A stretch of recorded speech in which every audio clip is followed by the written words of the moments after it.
अस्सलामुअलैकुम। आज हम बनाएंगे चटपटी, स्पाइसी और बहुत ही ज़्यादा मज़ेदार इंस्टेंट टोमेटो पिकल, टमाटर का अचार। आप इसे टमाटर की चटनी भी कह सकते हैं। ये बहुत ही ज़्यादा सिंपल और आसान तरीका है। स्टेप बाय स्टेप मुझे फॉलो करें। पसंद आए मेरे चैनल कुक विद फेम को सब्सक्राइब कर लें, बेल आइकन ज़रूर प्रेस करें। इसे बनाना शुरू करते हैं। टमाटर की चटनी या आप इसे टमाटर का अचार भी कह सकते हैं। इसे बनाने के लिए सबसे पहले एक पैन में हम थोड़े इंग्रेडिएंट्स भून लेते हैं यानी रोस्ट कर लेते हैं। देखिए मैं इस टीस्पून का यूज कर रही हूं। 3 टीस्पून जीरा डाल दें, राई 2 टीस्पून, मेथी के सीड्स 1/4 टीस्पून यानी क्वार्टर टीस्पून, बस थोड़े से कलौंजी के सीड्स, ये ना हो तो स्किप भी कर सकते हैं। इन सभी को मीडियम फ्लेम पे अच्छे से भून लें। इसे अच्छे से भूनने के बाद फ्लेम बंद कर दें, इसे जलाइए मत। नेक्स्ट इसे हम ठंडा होने के लिए रख देते हैं। जब ये ठंडे हो जाएंगे हम इसे बारीक पाउडर की तरह पीस लेते हैं मिक्सर के जार में डाल के। मिक्सर का जार भी अच्छे से ड्राई होना चाहिए। देखिए पिसा हुआ पाउडर अब तैयार है। इस तरह से पीस लें, बहुत बारीक होना चाहिए। इस रेसिपी के नेक्स्ट स्टेप की ओर हम बढ़ते हैं। इस रेसिपी के लिए हमें चाहिए 1.5 किलो यानी 1.5 kg टमाटर। देखिए इस तरह से बड़े और लाल ले लें, चटनी और भी मजेदार बनेगी। इन्हें अच्छे से धो के काट लें, बारीक पीसेस में कट कर लें। कटे हुए टमाटर हमारे तैयार हैं। देखिए इस तरह से काट लें। इसे हम एक प्रेशर कुकर में डाल लेते हैं। आप चाहें तो पैन में भी इसे बना सकते हैं। प्रेशर कुकर में टमाटर डालने के बाद इसमें हम इमली डाल देते हैं। मैं यहाँ पे 25 से 30 ग्राम इमली डाल रही हूँ। इसे अच्छे से धो के डाल दें।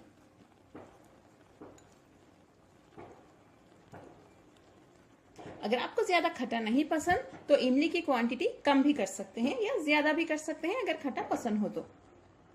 1 टीस्पून हल्दी डाल दें, थोड़ा सा नमक।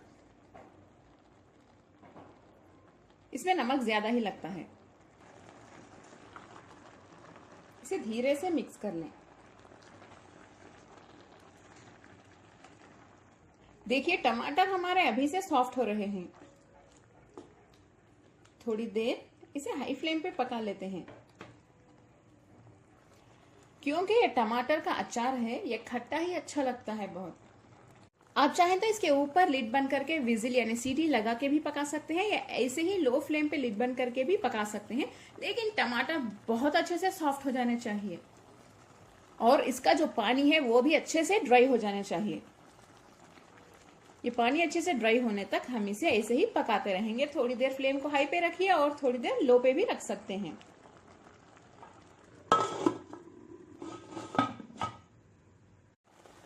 देखिए टमाटर हमारे कितने अच्छे से गल रहे हैं। मैंने सीटी भी नहीं लगाई, जस्ट लिड ही बंद किया था। बहुत जल्दी सॉफ्ट हो रहे हैं ये।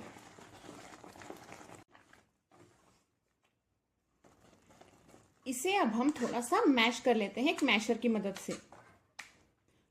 थोड़े लोग इसे मिक्सर के जार में यानी मिक्सर में डाल के ग्राइंड भी करते हैं। आप चाहें तो ग्राइंड भी कर सकते हैं, लेकिन मैं यहाँ मैश कर रही हूँ। अच्छे से मैश कर लें। ये ड्राई होने तक हम इसे ऐसे ही पकाते रहेंगे, तभी चटनी बहुत ही ज्यादा जबरदस्त बनती है।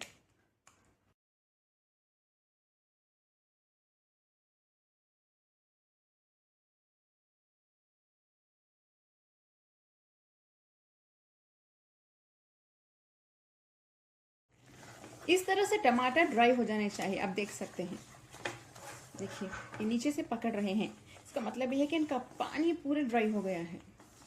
बस देखिए इस तरह से कंसिस्टेंसी आ जानी चाहिए, चटनी की कंसिस्टेंसी। जब टमाटर इस तरह से अच्छे से पक जाएं, फ्लेम को बंद कर दें और इसमें हम डालेंगे क्रश किए हुए लहसुन के कलियां 10 से 12, भुना और पिसा हुआ स्पाइस पाउडर, इससे बहुत अच्छी खुशबू आएगी। 3 टीस्पून लाल मिर्च पाउडर, इसकी क्वांटिटी आप कम भी कर सकते हैं। इन सभी को अच्छे से मिक्स कर लें।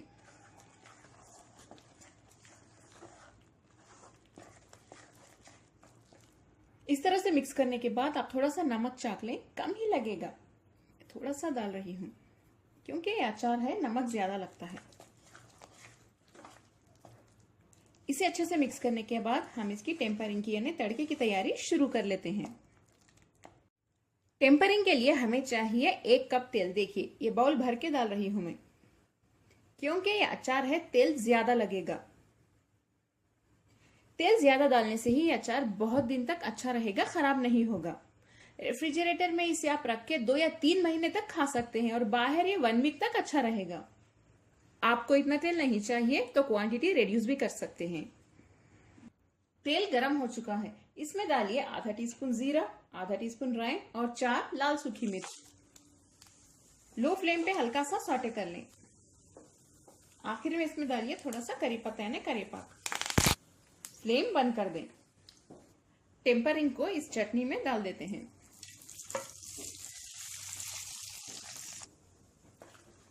इसे एक बार अच्छे से मिक्स कर लें। आपको अगर ये और तीखा चाहिए तो लाल मिर्च पाउडर और भी डाल सकते हैं आप इसमें, क्योंकि अचार है तीखा ही अच्छा लगता है, यानी मसालेदार। देखिए चटनी ने सारा तेल एब्जॉर्ब कर लिया है, देख सकते हैं आप। थोड़ी देर के लिए इसके ऊपर लीड बंद करके रख दें। थोड़ी देर के बाद इसे एक एयर टाइट जार में डाल के अच्छे से लीड बंद करके रेफ्रिजरेटर में रख दें। आराम से आप जब चाहें इसे खा सकते हैं। ये खिचड़ी के साथ बहुत अच्छी होती है, यानी हैदराबादी खिचड़ी, और पुलाव के साथ खा सकते हैं या आप रोटी के साथ खा सकते हैं, इडली के साथ भी खाते हैं। बहुत ही मजा आएगा आपको। या आप इसे ऐसे भी खा सकते हैं। अगर आपको मेरी आज की ये टमाटर की चटनी या पिकल यानी अचार की रेसिपी पसंद आई तो मेरे चैनल कुक विद फेम को सब्सक्राइब कर लें, बेल आइकन जरूर प्रेस करें। वेजिटेरियन रेसिपीज के लिए जाइए मेरा दूसरा चैनल वेज विद फेम की ओर और उसे भी सब्सक्राइब कर लें।